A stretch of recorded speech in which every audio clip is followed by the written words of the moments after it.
Well folks, welcome back to the workshop. We've got a big box of broken machines that need to be fixed up here. So we'll go through, see what's on it and see what we can fix.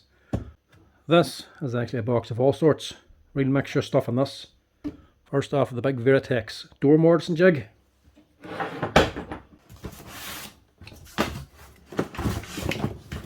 have Makita Makita drywall gun. What's that? Don't even have a model on it.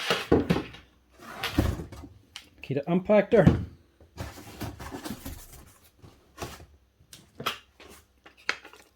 Mafell plunge saw, wee mini one.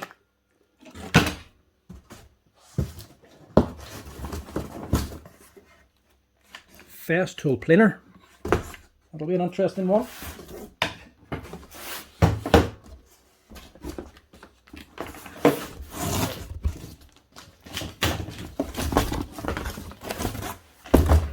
And another Festools planer. So let's see what we can get done with this lot. Right, start off simple with a Festools planer. This is the EHL 65E.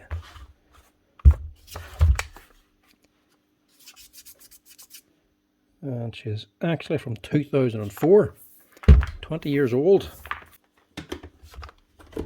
I think he says these ones are actually just running rough.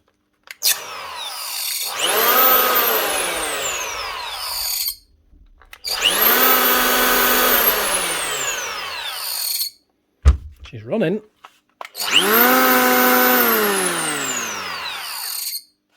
Wee bit of a squeal at the end there. Yeah. Turns, but something squeaking. These are a nice design of a planer, but awkward getting the blades for them. But the blades were the selling point of them. They're not straight, they're actually on a slight angle and a slight curve to them. So they're actually formed to the drum at an angle, so whenever you're actually cutting, it's only ever cutting on one location the whole way along. Instead of like a standard planer that's taking a straight cut straight across, taking one big chunk, this is taking a slice. So instead of just taking one big massive chunk the whole way across on a big area, this is taking a small area all the way across. So it's a lot gentler to actually cut with. It's a nice design, very nice blades, but to get the blades, a wee bit of a pain.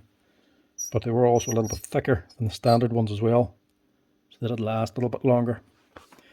See what we can do with this. First off, check the belt.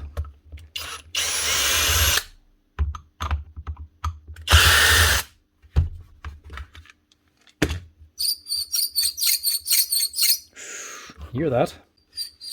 To get that off anyway. It's actually in quite good nick.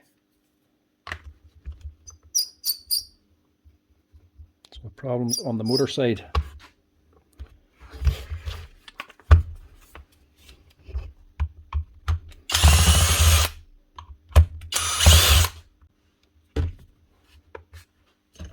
I've never actually been on one of these before. Have to see how we get on.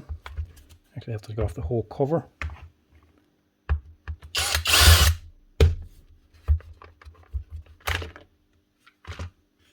Just a kick for the back. Brushes then are held underneath screws.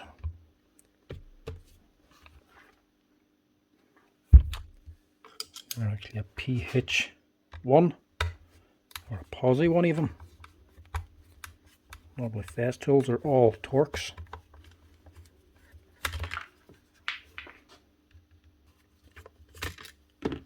Part off the holder, so you have to take the screw out. Still plenty of meat on the brushes as well.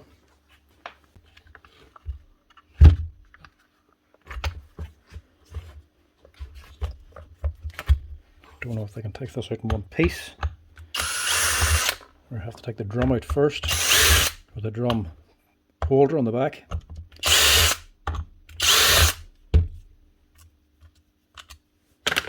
What would be the best way to get under this?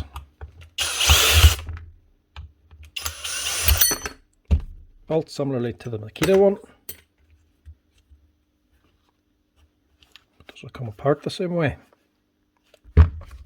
Normally, in most brands this all comes out together, the drum and the armature. This is quite tight.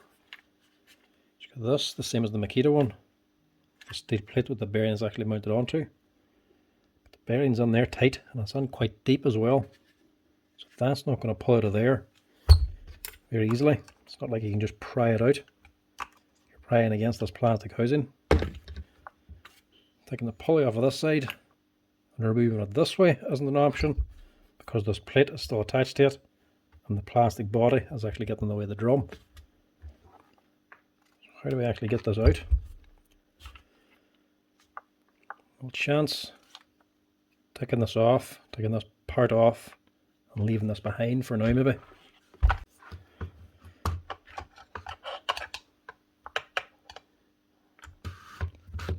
Have to see which way this goes on to because these can be a left or a right hand thread.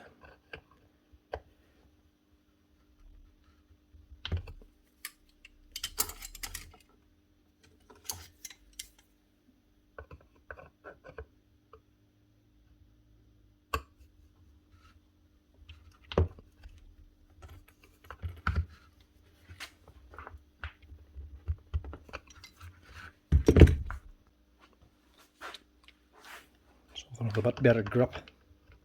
Get the wee-haw out.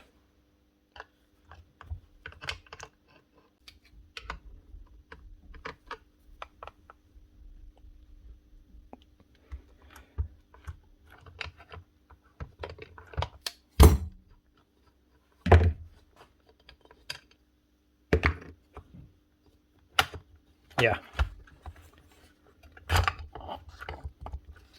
Get that off first. Problems on here. And with that off, this can come out easily. Take off the base and lift it out. It's a bit of a clean anyway.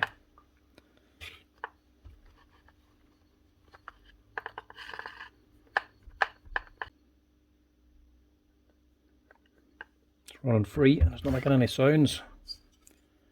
This is the problem.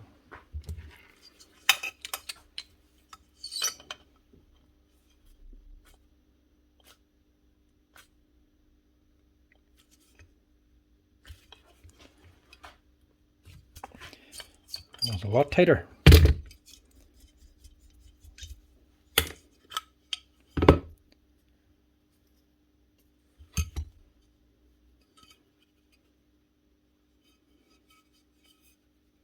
Let the bearing go? Or did something melt? Fan's been rubbing there, look. That's what's wrong. The fan shifted. It's been rubbing on the housing. So the bearings in this are probably actually fine.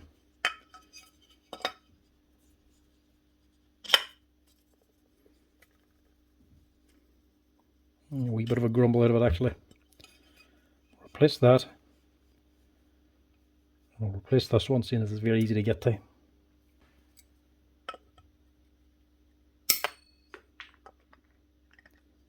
I'll have to find that again.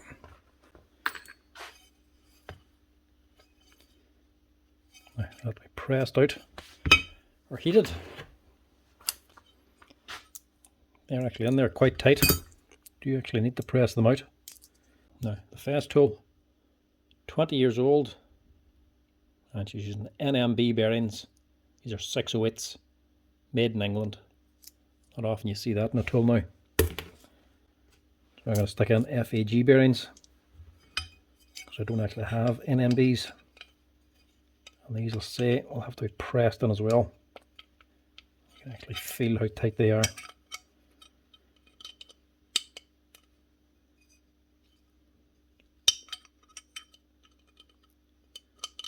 You'll need to line them up pretty square before you press them, because they are a tight fit.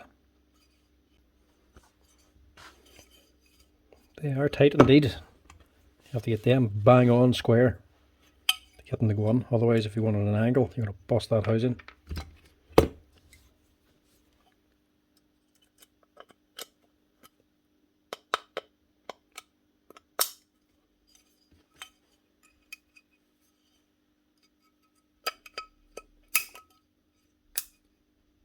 Hardly much need for them circlips, they're that bloody tight.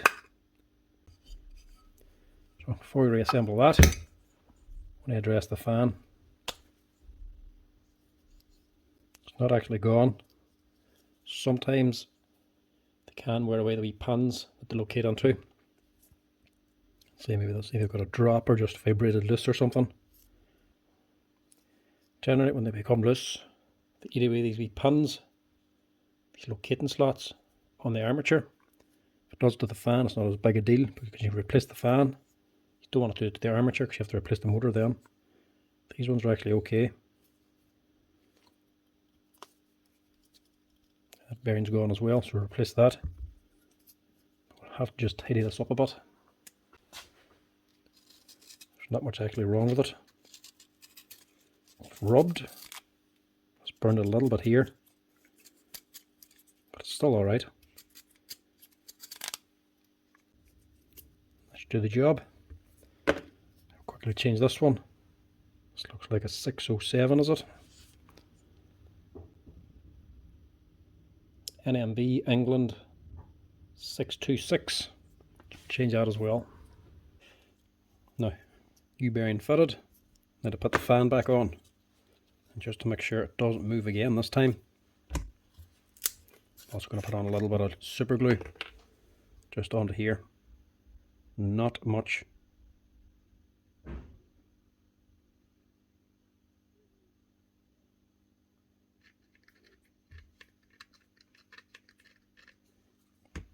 Just enough to guarantee it doesn't shift again.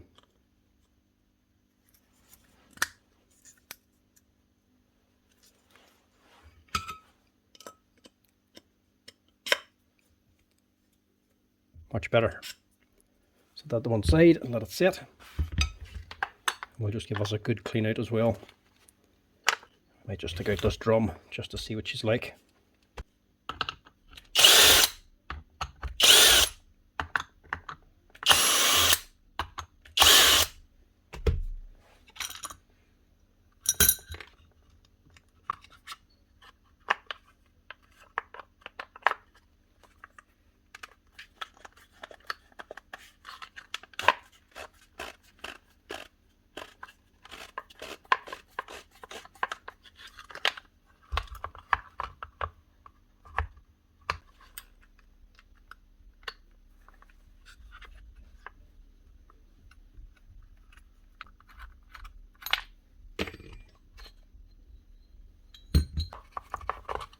There we go.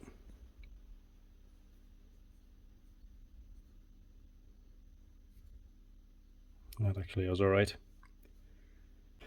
I don't know how easy that would be to change on its own anyway, because on the breakdown diagram for this machine, this bearing's not listed. This comes as one solid piece, the drum and the holder and the bearing all together. But imagine that bearing's in pretty tight. The only way to get it out is to hook onto the plate and pull. But if that's very tight, you're going to bend this here plate. So it might not be worth doing. So we'll leave that alone. The bearing's alright.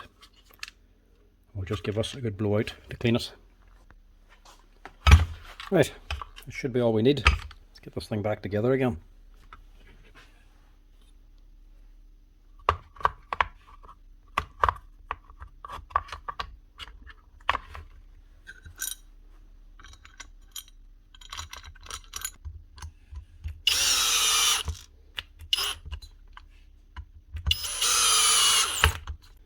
Now,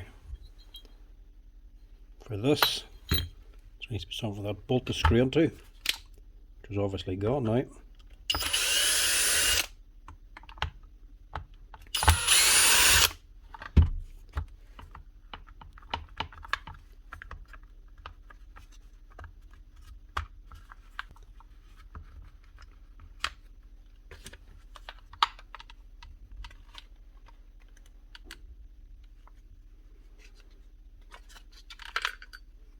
Goes there.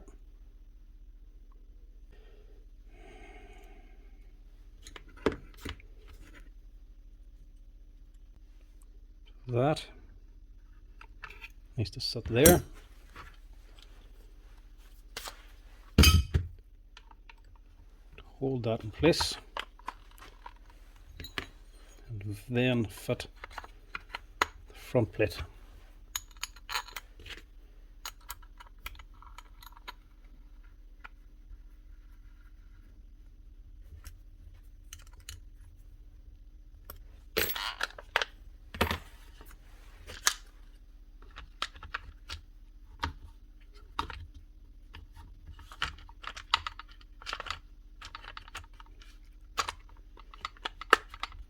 Nothing straightforward with a Festool.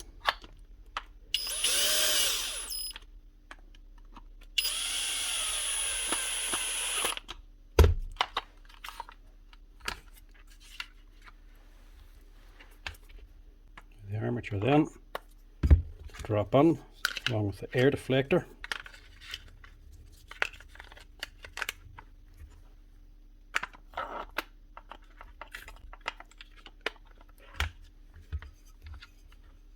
Then you can fit the bearing plate.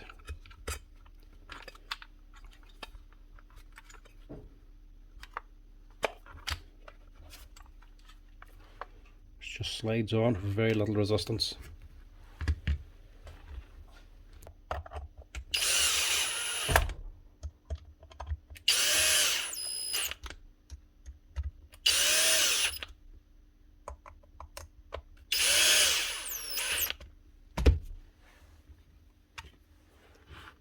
And your pulleys.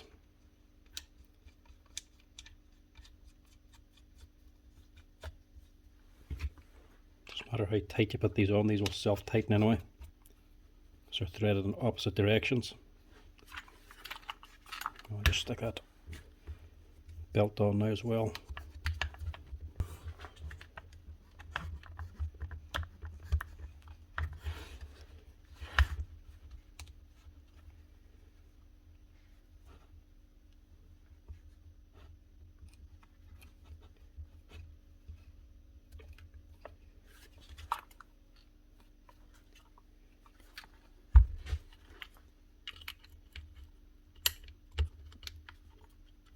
Brushes and holders just slide in. Push in the brush first tight and drop down the back of it. And a little screw into each to hold it in place.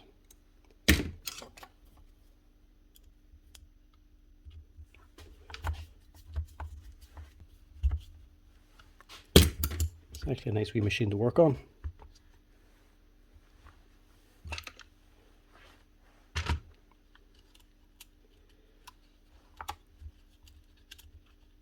Make sure all your wires are tucked down.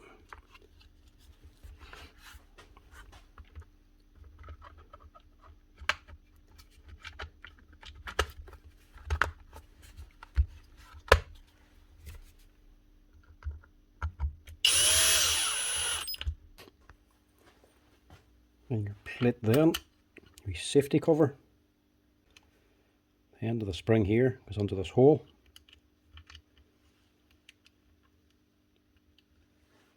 Start that first. So that's in place. The other half wraps around, hooks on here on the plate. That's just a wee safety cover to keep the drum and blade covered from the side. That's actually a rebating planer, so you can actually take this up to a straight edge and actually rebate a piece of timber out. If you're actually rebating this, you'll just move out of the way.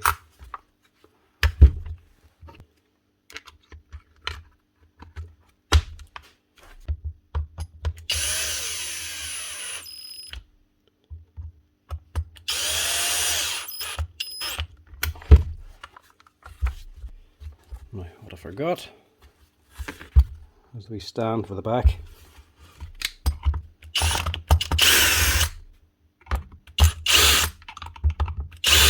Normally these go on under the base. This one's going on under the handle.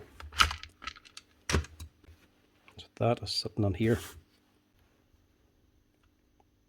But what way does she go on?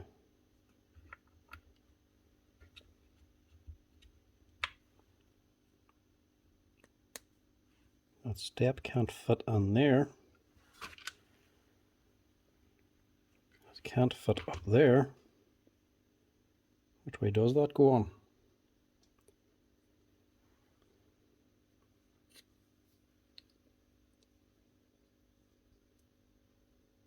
The spring itself is sitting down on there, hooked on at the bottom.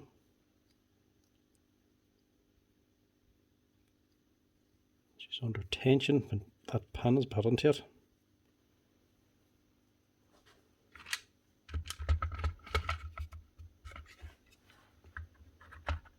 Alright, so the gap between these two is actually wider than this here kick, so it actually can move up and down as well. Must be to clear this. So that's going to drop in there. Your spring inside the housing here.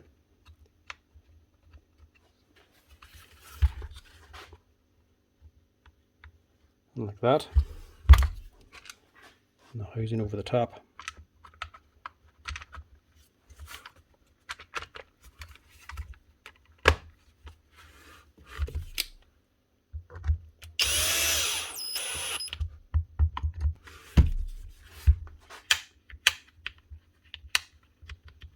Yeah, just a wee bit of play in it.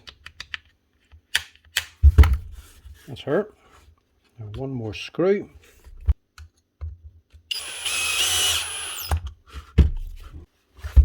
Now, see what she runs like.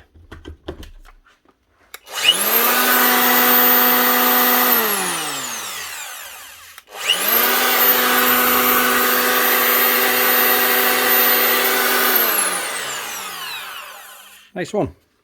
It's a lot quieter. The fan was the main thing causing all the sound, or causing the rubbing. Had it shifted. Bearings weren't actually making the sound, but they're not actually all that great anyway. They're on their way out, not failed, but could fail shortly, so just change 3 of them bearings as well. That's her, Old Festool EHL 65E rebate and planer. Right, next up, Makita impactor. That's DTD 154.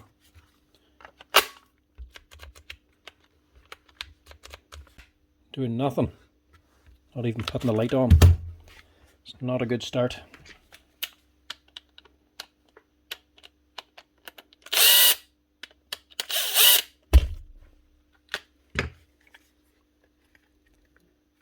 Looks like somebody might have been in this before. It looks like it's opened.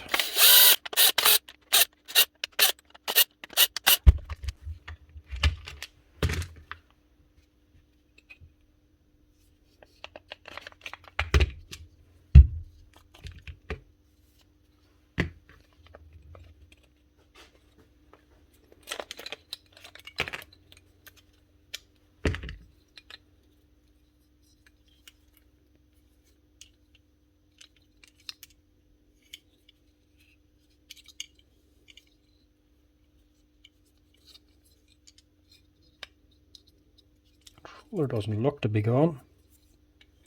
Normally, when nothing's happening, even the LED, normally that is an indication that the controller could be gone. There's actually a little dot there, look. It could be something burnt out.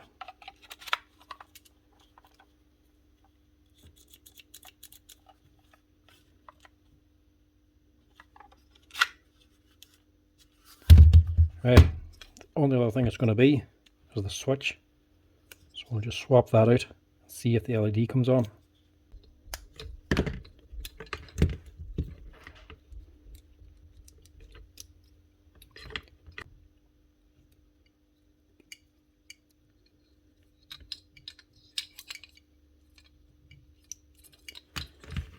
Just want to see if the LED comes on.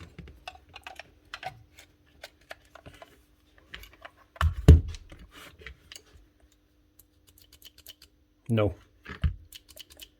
So with the LED, it's definitely the controller. Right, we'll see how much this is and if we're going to fix it. The controller to buy cost roughly around 90 to 100 euro. The tool to buy costs about 150 to 160 euro online. So in other words, ain't worth fixing, not at that money.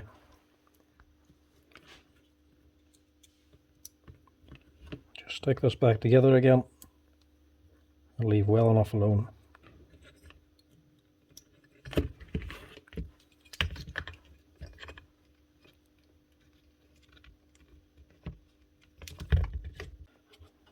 Things like these here, impactors generally, they come with a lot of kits. A lot of shops will eventually have a surplus of them. So at some point they always come down in price. So even at 160, this thing could end up being even cheaper again someday. So it ain't going to be worth that kind of money. It's good that you can buy the controller separately, but still too expensive to buy. If the field were to go on its own, it'd be more worthwhile replacing that than the controller. That's going to cost what, 30 or 40 euro? That there cost nearly 100.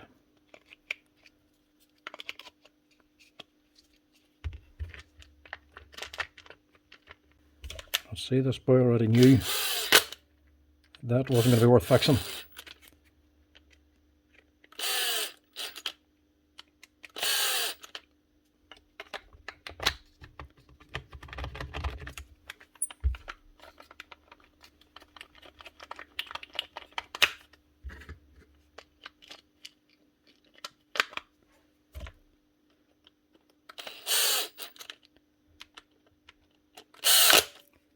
Right, so that is a no-go. Right, next up is the Virutex door mortising machine. Now I'll do a quick run through in this one because I've done these before in the past. If you want any more information on it or how to actually dismantle and repair them, you can check out them past videos.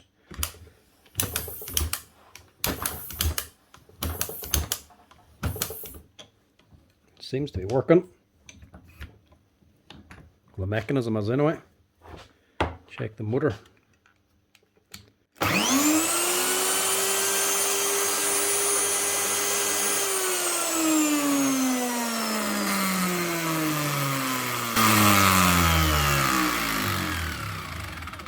Yeah, that's the problem. Sounds like a bearing gone. So strap this down, change the bearings on it. Fairly simple to do. They look very complicated, but the bearings in the machine are fairly simple. Pull out this here pin first. There's actually a wee threaded bar. Take off this top and the washer underneath.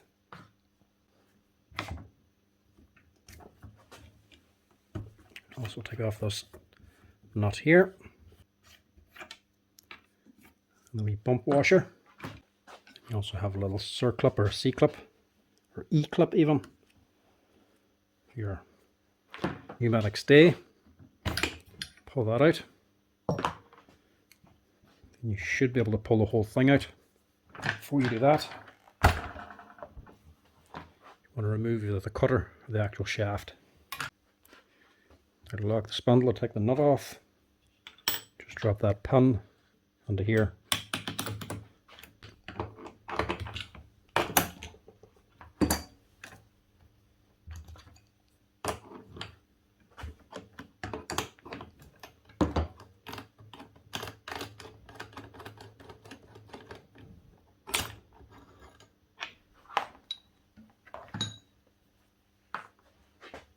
That off then. The whole motor just lifts straight out. So which bearing's gone?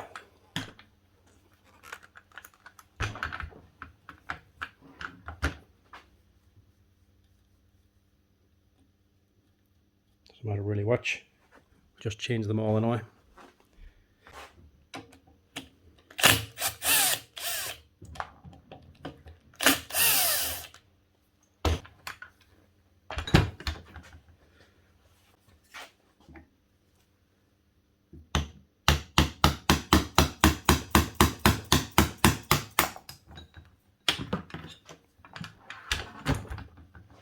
Pop that out.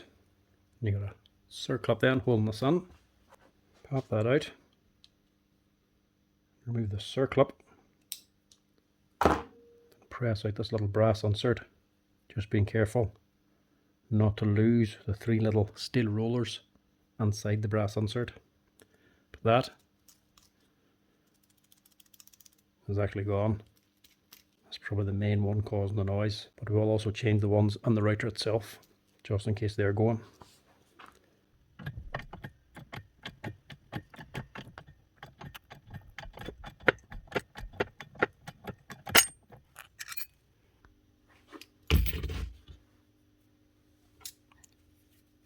Clean these little pins out now that you have it dismantled.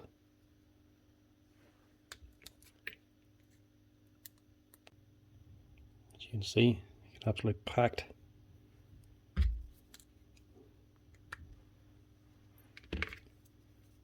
Clean them out.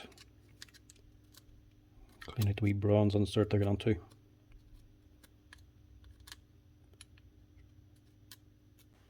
The bearing is a 6004. Put a wee touch of grease onto these, just to help lube them and actually keep them in while we're rebuilding it.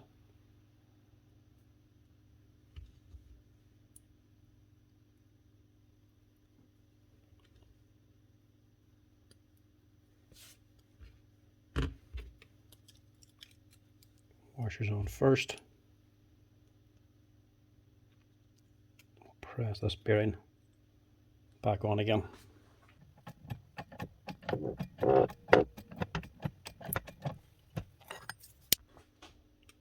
Put your C-clip back on.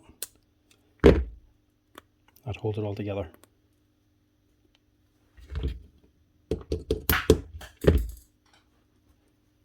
That's that bit. Just give the housing a quick wee clean. I'll stick this here back in again. It's a bit tight. You can add a wee bit of heat.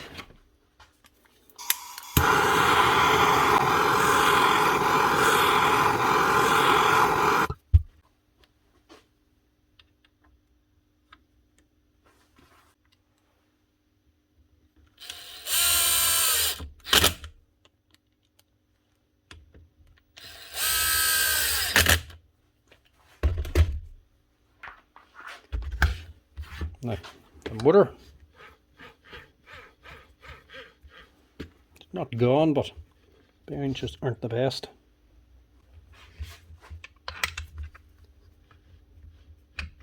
First of all, take off this here nut.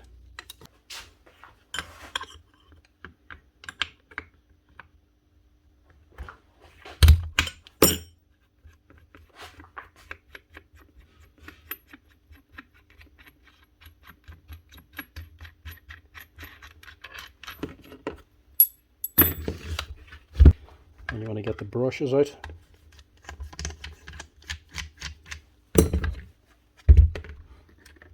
This side's fine.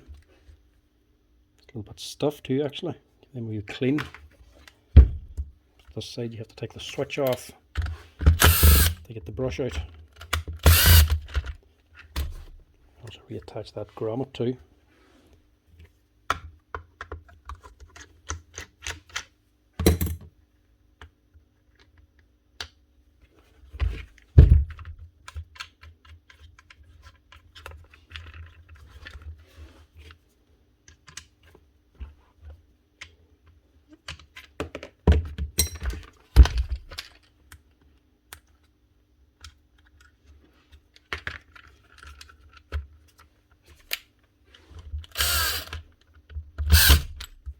Together to keep it all in one piece.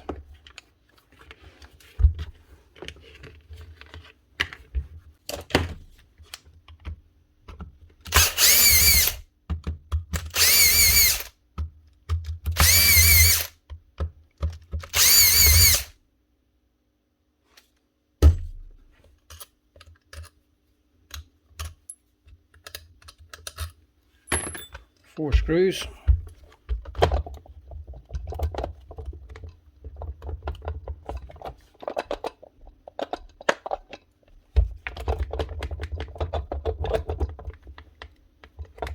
should come out.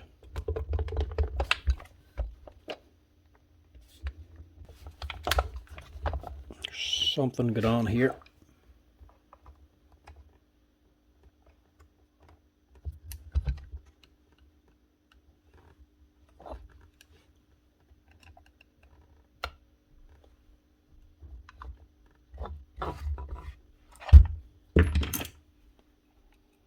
Right, other problems. Yeah, the tip on the field is actually broke. And the windings were pulled out. We're actually catching on the armature here. It's a good job I didn't pull that any harder. Would have just broke the field windings. So it's either got hot, broke this, or it's got damage or something. Actually looked like something might have got on. It's actually rubbed there too. It's a wee bit chewed up. It's worn some of the lacquer away, but it's not shorted out because the thing was actually running. So that'll be alright. This doesn't appear to be burned. The tip's still on both other sides. Down here as well. It's just this that's broke. Could just be the case of the windings aren't actually dipped or lacquered. Got a coating on it, but the windings are actually just sitting there. They're not actually lacquered and dipped. So we might get away with just putting a cable tie onto that to hold back the windings, keep them in place. Should do now because it was still running. For now, I'll just change these bearings. Wasn't too bad, we'll change it anyway. But this one's going as well.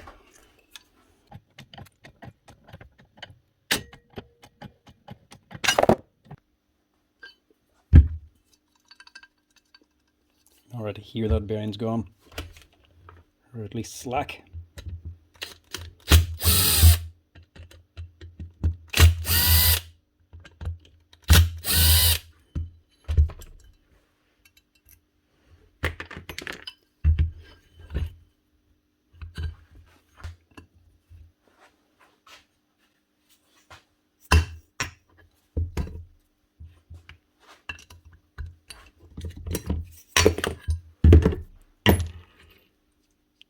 Felt sleeve at the bottom of it. Keep that on there.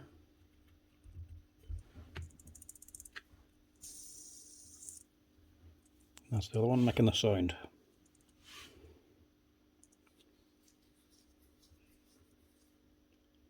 That one's a 6003.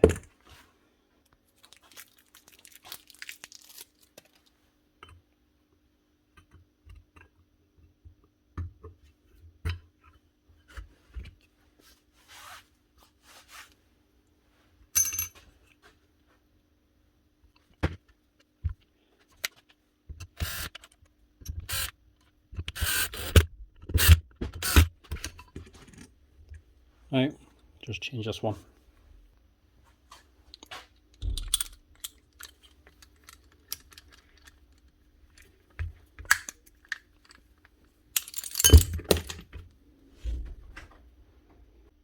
Just a standard 608 bearing.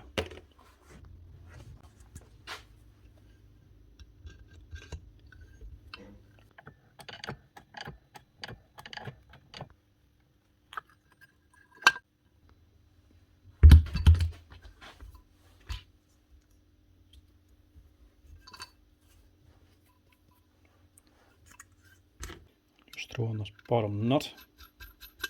Now we're at it.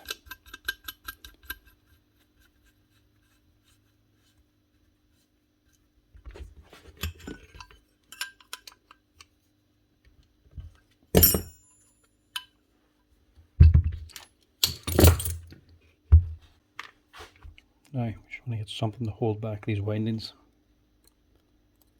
I'm just going to use a cable tie.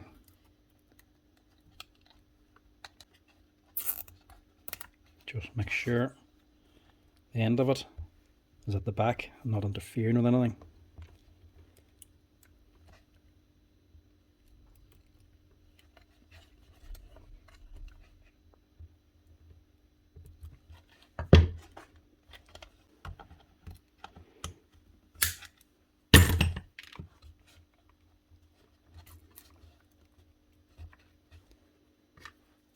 Just go with 2 just in case.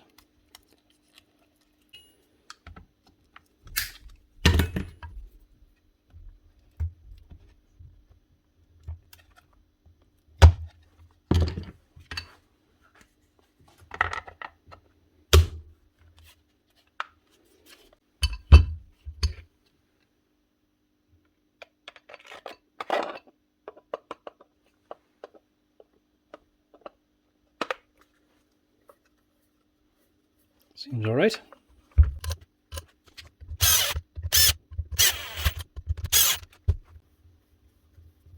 Much smoother. Also, just give these brushes a quick clean. There's something on them, cause them to stick. Quick wee rub with a file. Should be all it needs.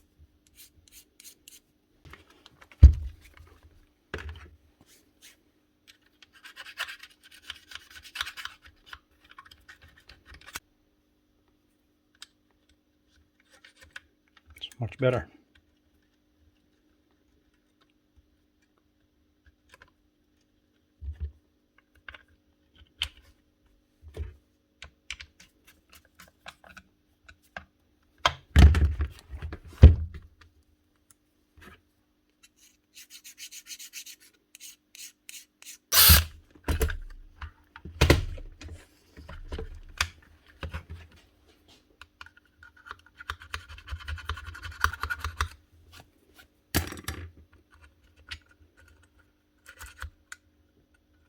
They stick on the holder. The spring's not strong enough to push the brush down. It'll eventually just start to arc, overheat the armature, potentially burn it out.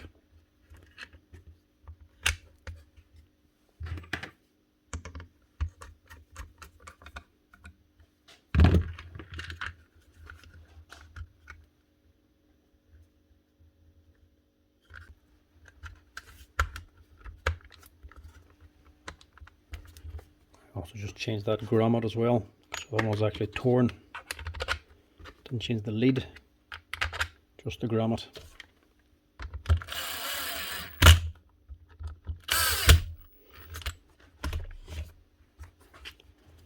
Now, it should be her. Also just clean out the rails inside of here, so they slide a wee bit more gentle. Can sometimes pack out with sawdust.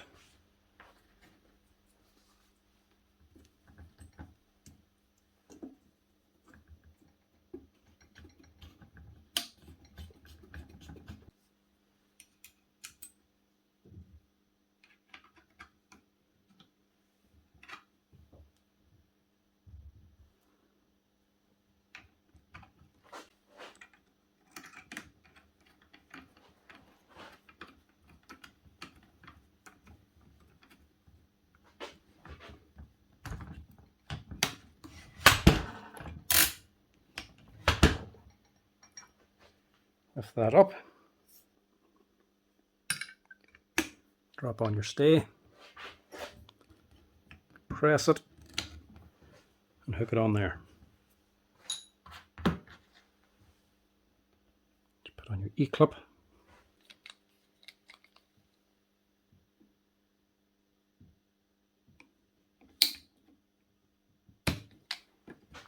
That'll hold it all together. Last thing then is your collet and cutter.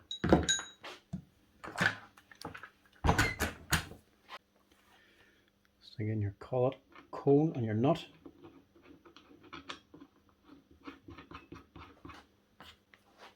Then slide in your cutter. Remember these wee rollers inside the brass insert go into this here track.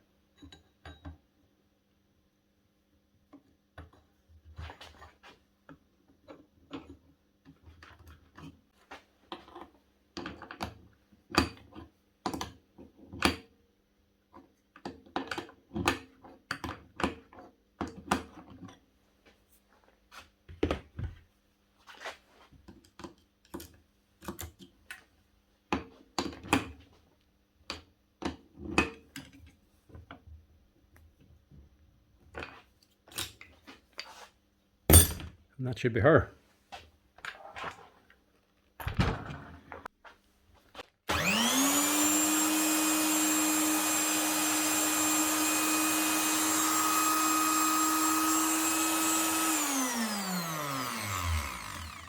That's her. One Virutex FC16S ratcheting door morticer. With a new set of bearings on the base and on the router head. They're actually a complicated looking machine, but generally there's not an awful lot to go wrong with them. Bearings, maybe a lead, switch, they're the biggest thing that's probably going in them. The only other things, maybe the nuts for the clamps down here. Not really much else unless the mechanism on here starts to slip or something. But as complicated as they look, they're actually quite reliable. Next up is a Makita collated drywall gun. Now, a few years ago, these would have been very popular. A lot of people would have had them. You'd have been getting them fairly regular for repair. Now, you hardly ever see them. Just not being used as much anymore. A lot of it's just turned cordless.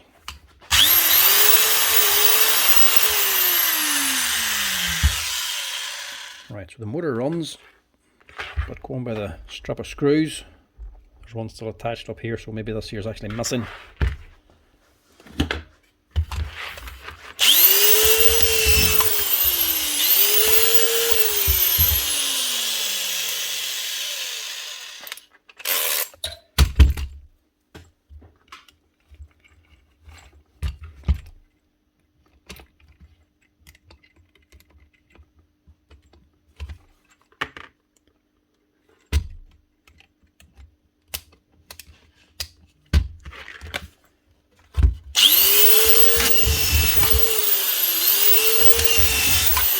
Yeah.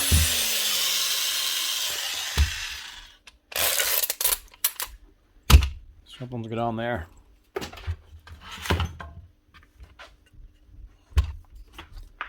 the motor's good. More likely it's just up here.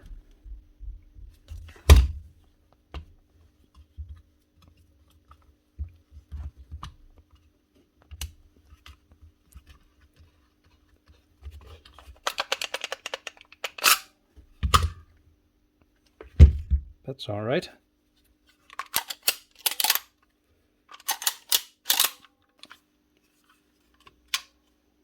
Springs kinked over to one side, but don't think that's the problem.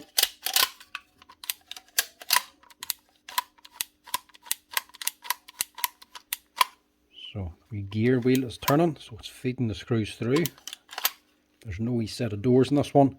Some have a wee set of doors for centering the screw, not this. Apart from that spring, seems to be set up all right. The other thing is the bit. It's a little bit chewed, but it's not worn out.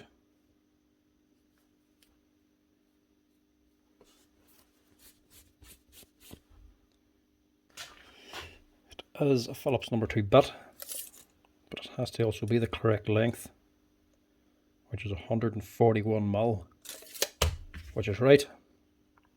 So it's not the bit. Try this again, just make sure the spring is installed right.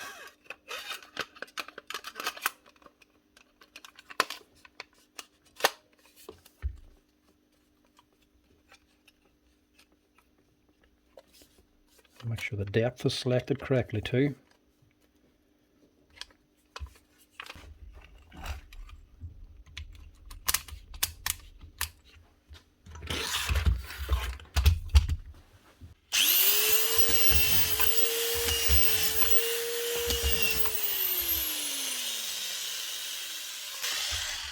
Right, it's just not doing it.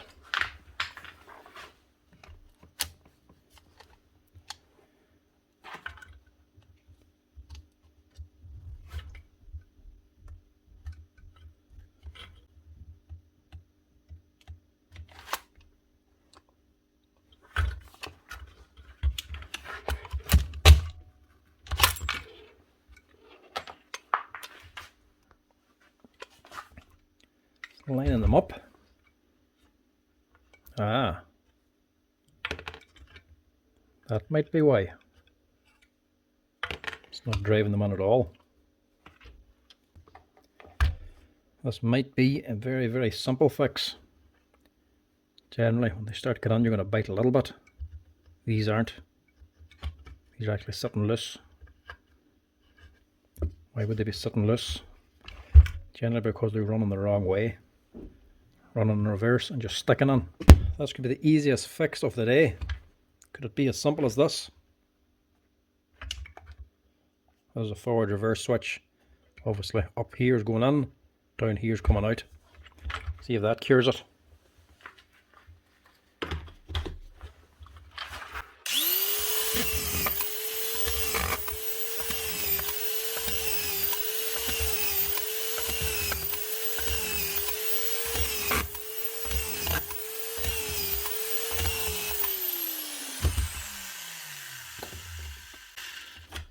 I think that's working fine. I think, like I said at the beginning of the video, you just don't get these in anymore because nobody really uses them anymore. I think this man just hasn't used this in a long time. Probably just forgot that it has a forward reverse switch. Not a thing wrong with it. Set up correctly. It's driving the screws properly as long as it's going forward. Right, next up we'll check out the wee mini Mafell. Doesn't sound good for a start. See, the motor's gone.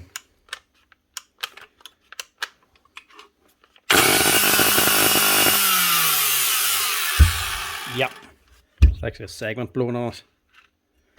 You can tell because it didn't run when it first started.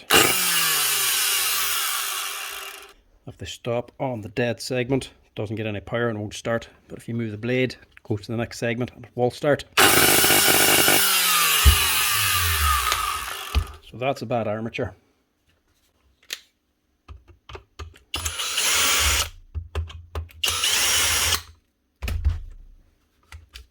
It's definitely a bad armature. Screw the segment clean out. Now these are a fairly simple machine, to be honest, but they wouldn't be the cheapest. They're nice and light and small, but pricey to buy. But I don't think the spare parts are all that bad. But at least they're fairly simple to work on.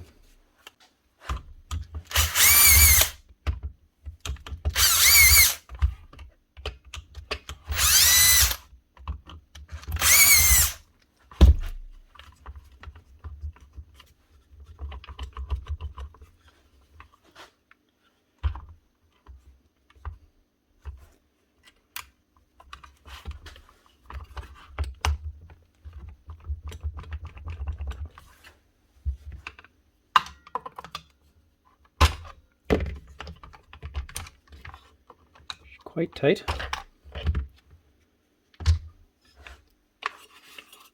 Yeah, I think it's safe to say that's gone. Segment's completely missing. Blew that one out totally. So a new armature needed.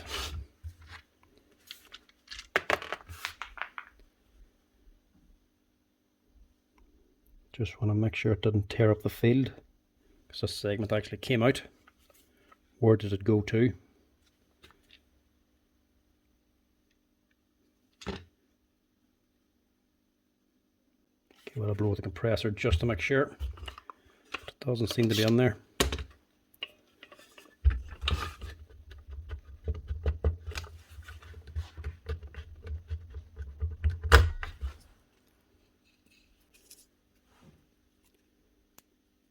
Right. We'll order an armature and a set of brushes for this thing. So obviously these ones are going to be well filed down now from that there segment being missing. But that should get this up and running again. Put this on one side, wait for the parts to come on.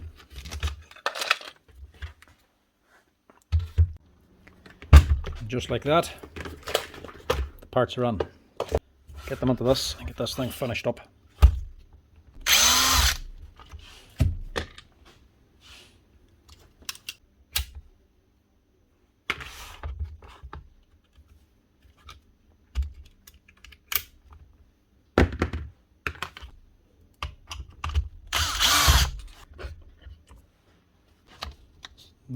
smash the little air deflector. Let's go over the top of the fan, but this actually has your lock button for locking your saw whenever changing the blade. It's only built in to the air deflector. A little plastic pin on a spring. It's not even locking onto anything metal, it's only locking onto the plastic fan itself as well. We have to keep this fan too.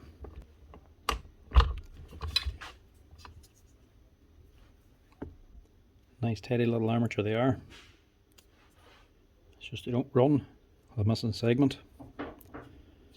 I should pull that bearing off to get that fan out, because the new one doesn't come with anything. So I need the fan, I need a bearing, top and bottom. Apart from that, there's not much else needed. Just put a little dab of grease on there, just not much.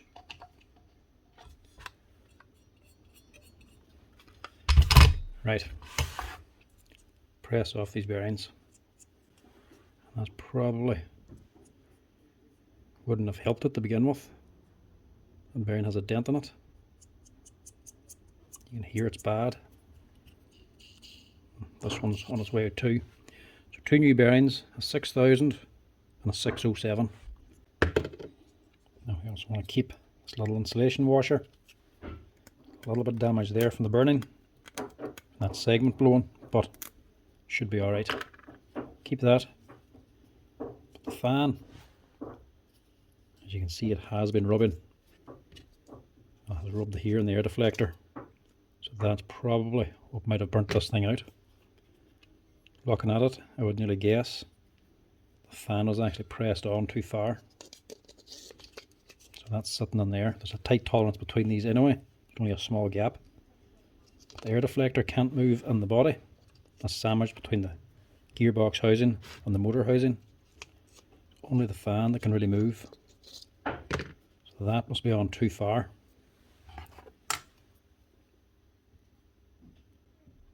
If we push that on too far, would have pushed the fan on too far, which would have caused it to rub on this. So that might have been what's actually wrong with this to begin with, what actually burnt it out. So change this over. Should have ordered a new fan, but I didn't. But not waiting for another one to come on now, so we'll just rub that with the actual sander. Take a little bit off it. We'll make sure we don't press it on too far.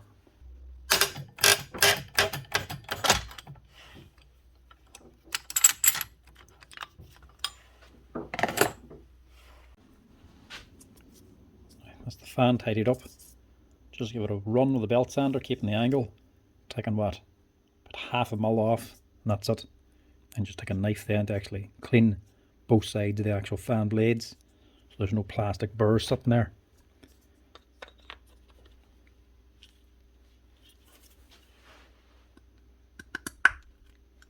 That just presses on. The bearing pressed down on top of that now. Let's just give that a quick clean.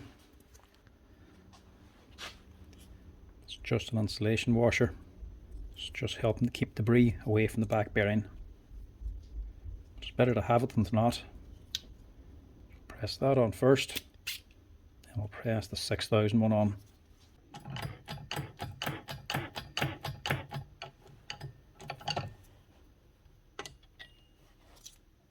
This might seem a little bit trivial, but always check what you're actually pressing it on with. You only want to press on the inside race, not the outside. So you want to use something like a socket to only press on the inside race only when you're pressing these on. As you can see, this one bottoms out on the gear up here, which doesn't seem that big a deal. We just go ahead and press that on anyway. But that'll be a mistake. Once you press this on, you're going to damage the gear. Always test if you're not sure. Whenever I press this on, look, it's not actually going to get the whole way down. So that'll press on. If I keep going until I get this bearing on tight, the top of this here socket will actually damage these gear teeth. Your brand new armature is going to make a lot of noise. So always check, make sure these here get to the bottom to actually press your bearing on full without touching the teeth on top. That's no good. So I'll have to use something like this.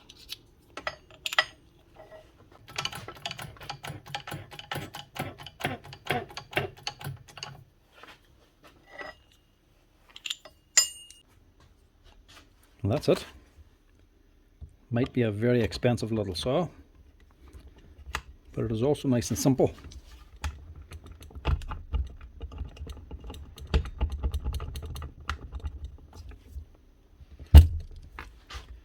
Press that on.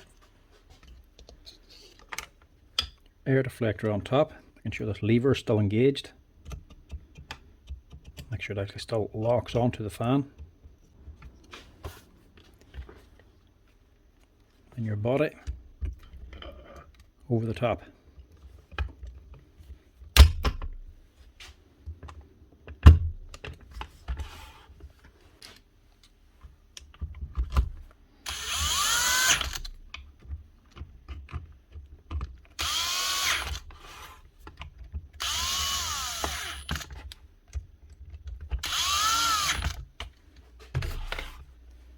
The brush holders on top, they're just pushed on. Again, very simple. They're just sliding onto the body. Push on and just sit there.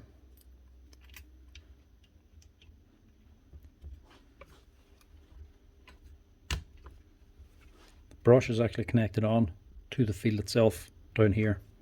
So the switch is coming around from here. Two wires going up to here, to both sides of the field. Both windings are going to cross. The other ends then go over here to the actual brush holders. So they're not staking on to the brush holder, they stake on to the field down here.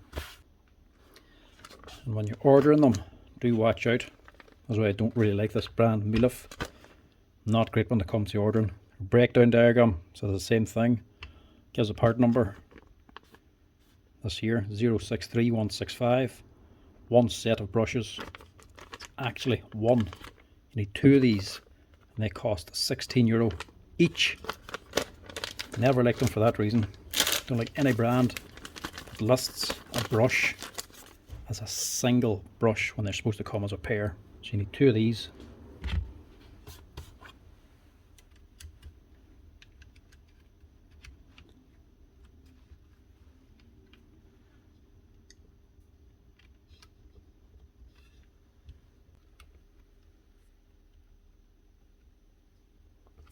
But they are big heavy leads on them, which is a plus. Small brush with big leads so they can take a wee bit of a load.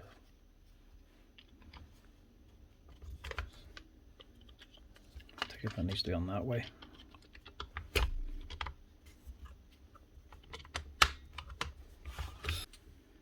And that should be it.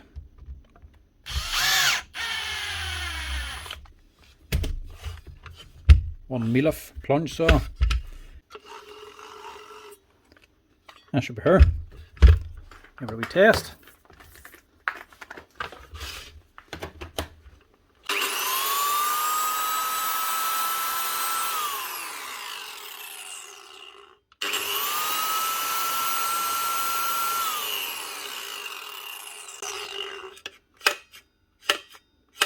Nice one.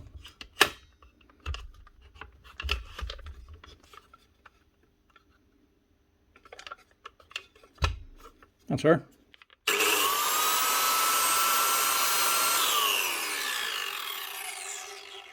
Nice wee handy saw, to be honest. Not very big, but it does the job. Make sure the lock works. Yeah. That's it.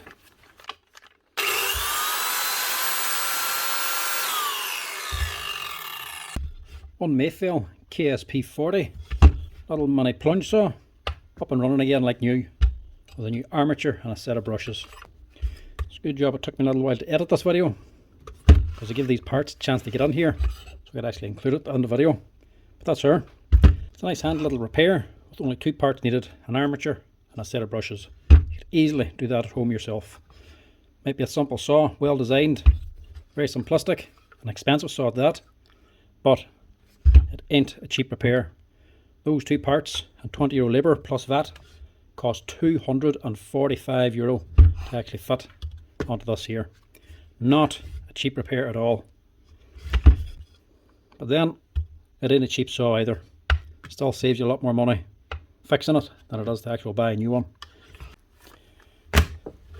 For a 20-year-old machine, it's not doing too bad. New motor on it now means it might last another 20 years. That's her, up and running. Now, lastly, is the other Festool planer. This one's a much larger unit. What is she? A HL850E. Now, just like the last one, this is a rebating planer. The same as the last one, only actually has one blade. Nice big fancy drum on it. It's only supported on one end. Interesting to see which way this is done. Well, the bearings must be back here. That's probably why this is so wide. They must have two bearings here and nothing up this side. Nice big machine. Festool, of course, they always have wee gadgets and gizmos on it. So easy to adjust the height on this and lock it. Then we lever then for lifting your flap, your safety cover, so you can rebate a wee bit easier. You can change the side your dust or chips come out on. And as well, there's a lock as well for the spindle. Don't know why a customer needs a lock on it. Service agent, yeah, but customer, I don't know why somebody want to lock the drum. It's not even lock it on the right location to change the blades on it, like. Anyway, let's see what the problem is with this.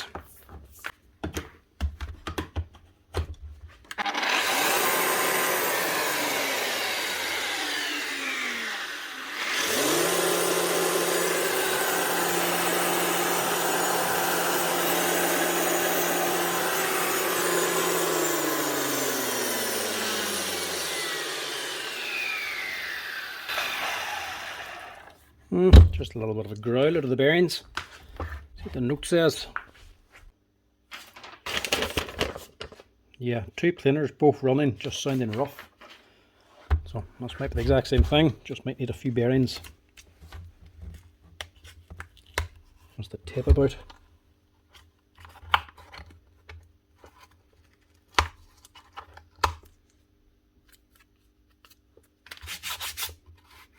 Don't know what the idea behind that is.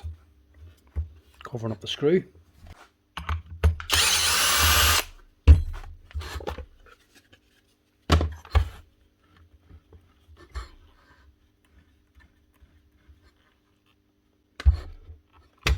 All right.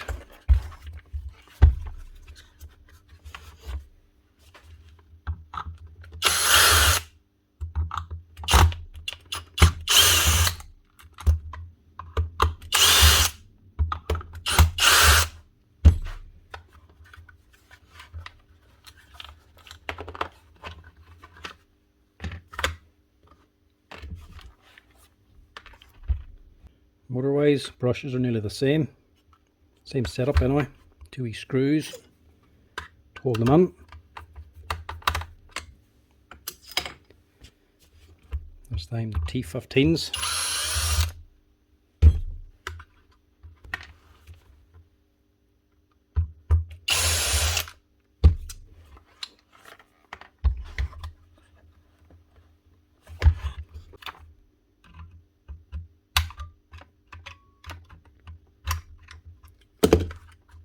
The awkward set. You can actually plug into the field as well.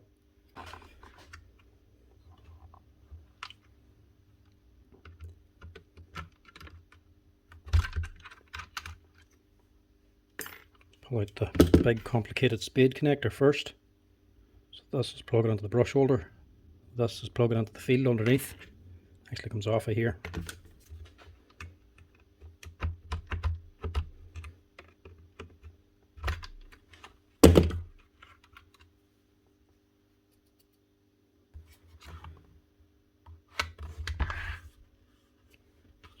Have to take this off, I'd imagine.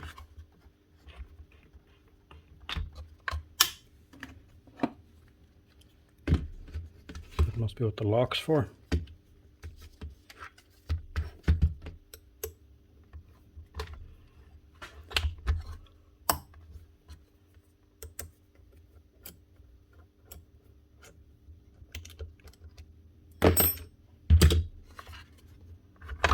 Oh, cool.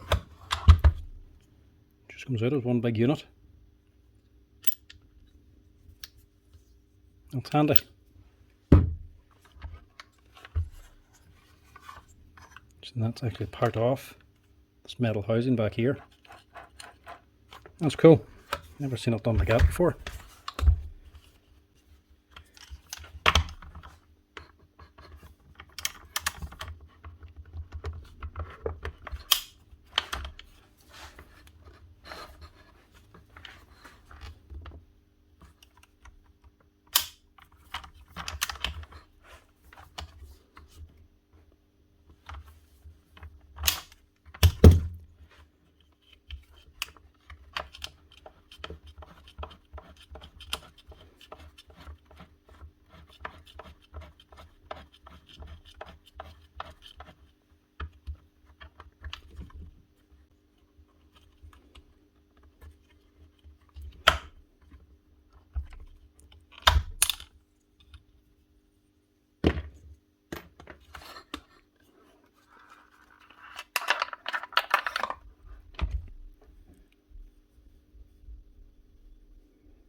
Like a needle bearing up on here. Have to see what that one's like.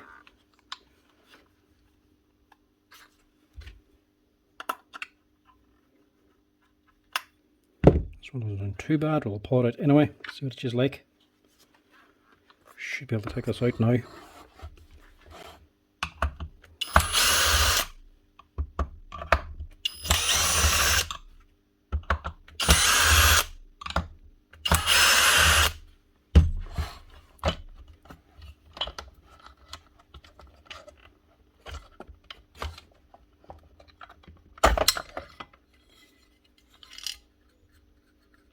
Yeah, there's the bad one there on the armature.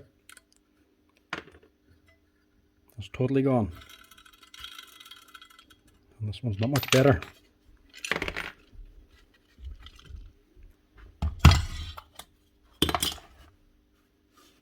The rest for then, it's just going to be the field, a wee bit of wiring, your switch up on here. Shouldn't need to go off that door or anything. That's it. We'll just give that a wee quick blow out with a compressor to clean it up. This is the main thing.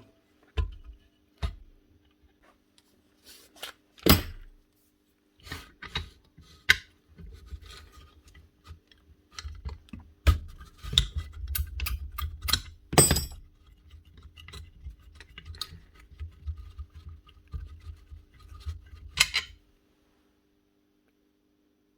bit of wear in that pulley as well. These are aluminium.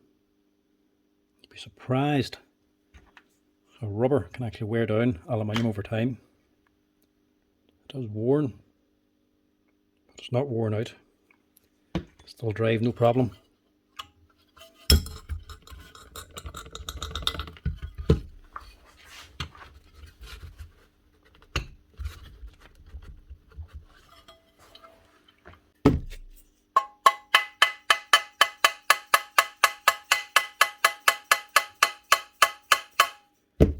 Very gentle taps because you do not want to damage that thread on the end of the armature. That's why I'm using a nylon hammer here.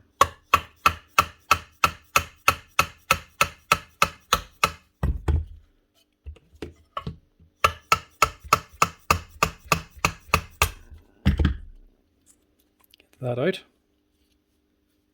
actually 2 washers on the end of that. Just remember to put them back on. We have to change that bearing. That one's gone as well. You can hear it rattling away. And also just change this one. Imagine there's circlips holding these on. Yep.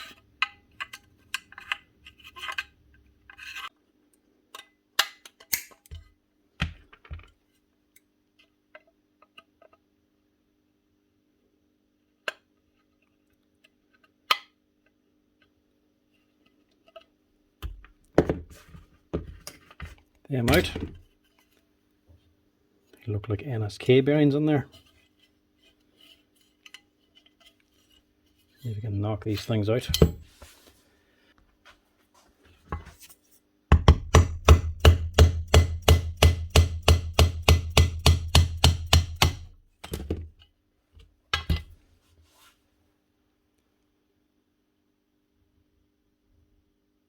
6000 made in Poland, NSK bearing.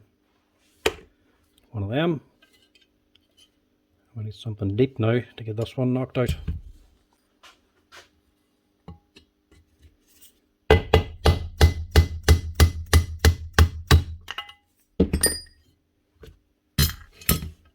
Imagine that'll be the same thing.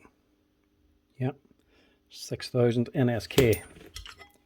Right, we'll give us a clean down, blow out this bearing, make sure it's alright. Generally, needle bearings last an awful lot longer than standard bearings. But I want to get the dust out of it anyway, to help it live longer. Right, that's our clean. It looks like this was actually sent in just in the nick of time. The actual taco ring is actually coming loose. That's not been held on tight. Once they become loose like that, they start getting a lot of play. The machine's running. This starts running slower, starts wearing out, then becomes slack, melts the plastic, and that does absolutely nothing. The machine can't actually control the speed anymore. So I'll start hunting and go up and down through the speeds, or else just shutting down completely. Once that happens, the only way to fix it is to replace the armature, because you can't buy this separate from the rotor. So if that happens, you're out about 100 quid extra to replace the armature on it. But luckily, it's only just starting to become loose, so we can tighten it up here now when we take off this here bearing, which is actually completely gone. So as well, it's a good job these things have a rubber ring for the bearing. This little rubber sleeve. So that we can just rub it on against the rubber instead of burning out the plastic housing down in here. I'll change this, get her up and running again.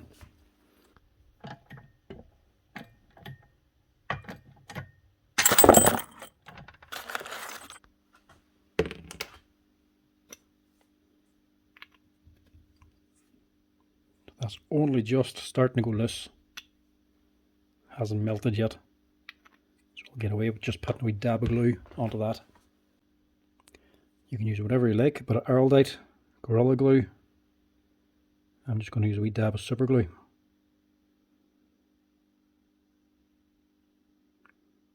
You don't need much, just enough to hold it in place. I'll help hold it, stop it from spinning. To finish her off, press on a new 608 bearing.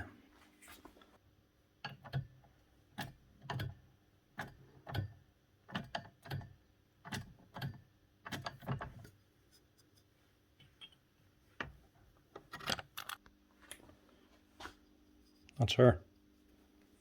Tag goes nice and tight. And a nice fresh bearing. I'll change these two as well. These are the 6000 bearings. So we might have to put a little bit of heat into this.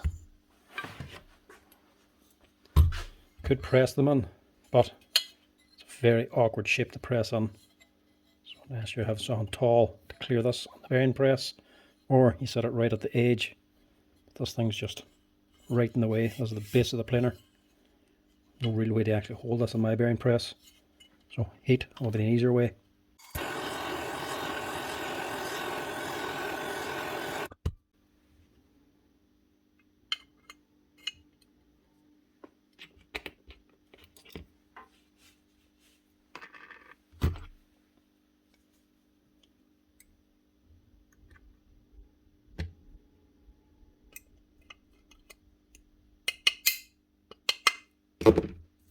One. Just remember there's a plastic button up here. You don't want to be spraying too much heat this side.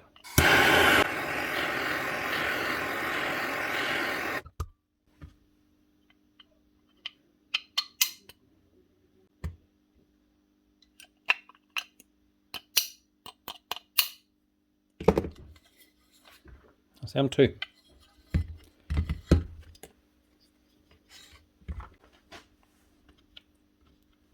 Forget two little washers up here. sleeve as well.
Reflector fits that way, and goes on that way there. Which way does this go on? There's two flat edges here, only one this side. It has to go on the right way around. So what are these two for?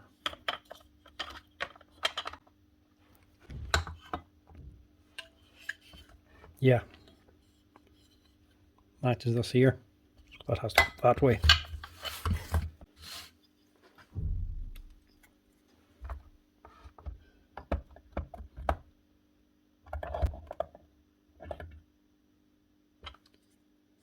Am I right doing that?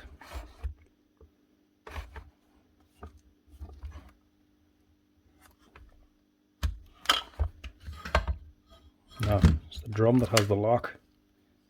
I put that on first, of nothing to hold the armature to tighten on the pulley.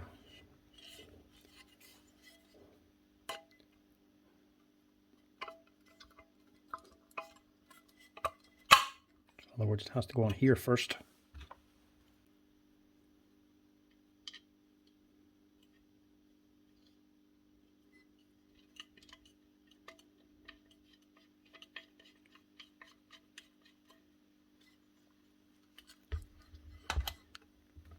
Hand tight should be enough,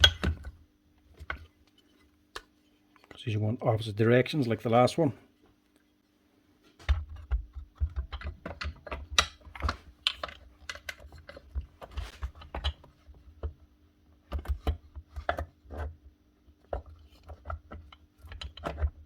Hopefully this will drop in nice and easy. Yeah, what'd be wrong with that?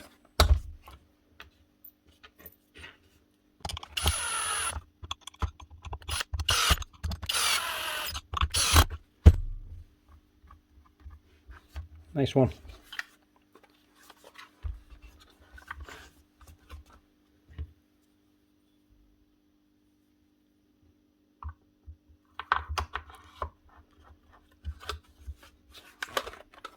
Drops through there.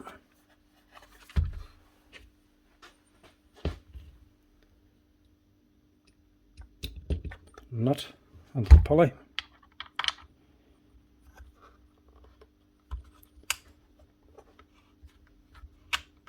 Lock your pulley, or lock your spindle,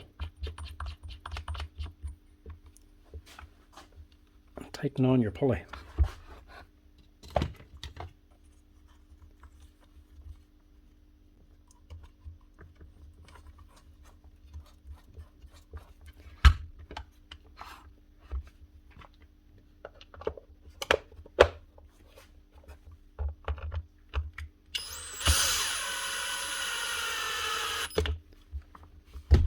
That bit.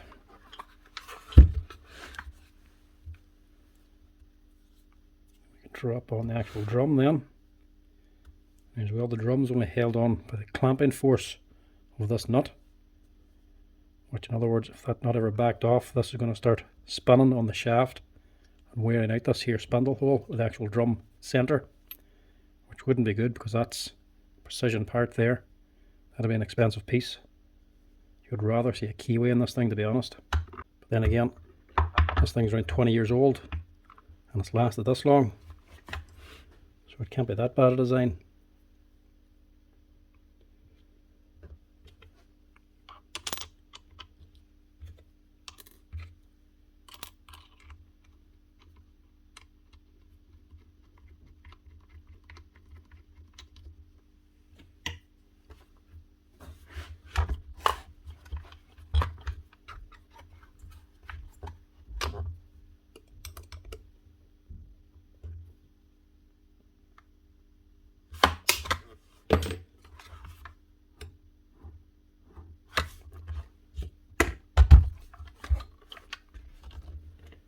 Now, the brushes.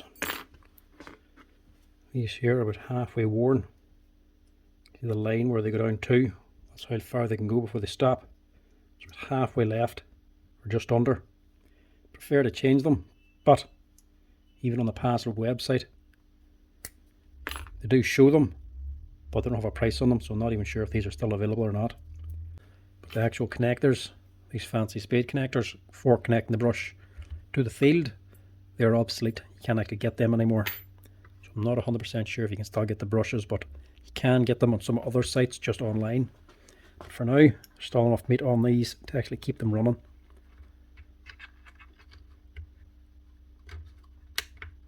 So I'll just reuse these ones.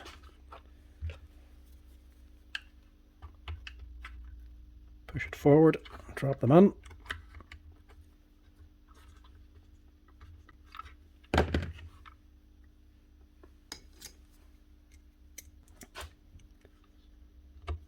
One wee screw holds it in place.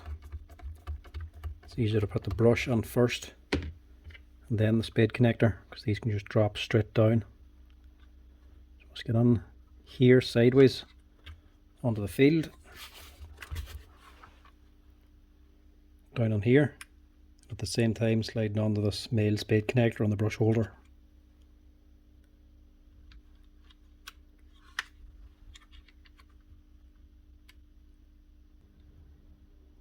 You don't want to damage them, because like I say, you can't get them anymore.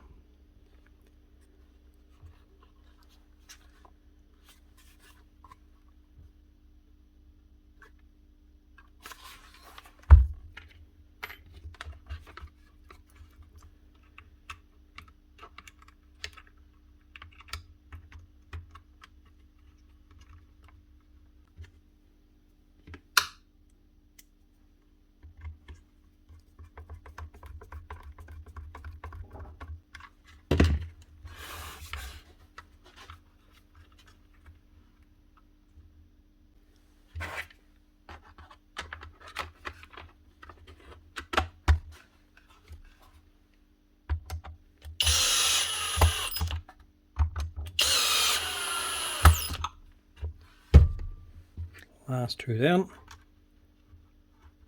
There's two side screws holding on the plate to the back.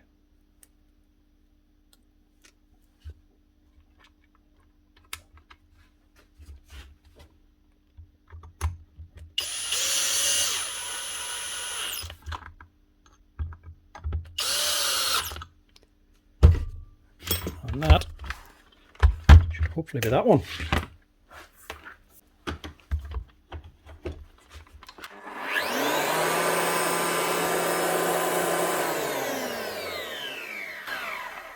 Sounds much better.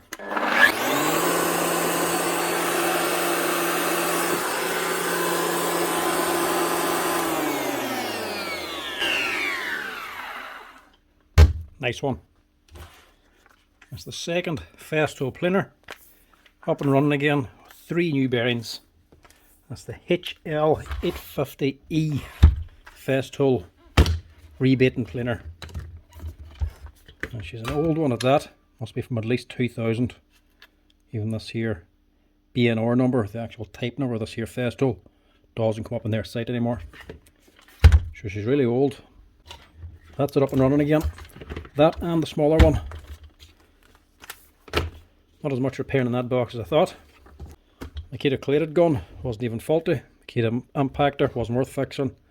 But at least we got the 2 Festools running and the Virutex morticer. That's it, folks. Hope you enjoyed this oddball box of tool repairs. That's them all sorted out. Hopefully that'll keep the customer happy and running for a bit longer. Thanks for watching, folks. As always, give us a wee like and a follow down below if you're enjoying the videos. And if you want to help out the channel, hit that share and subscribe button too. Cheers. Thanks for watching.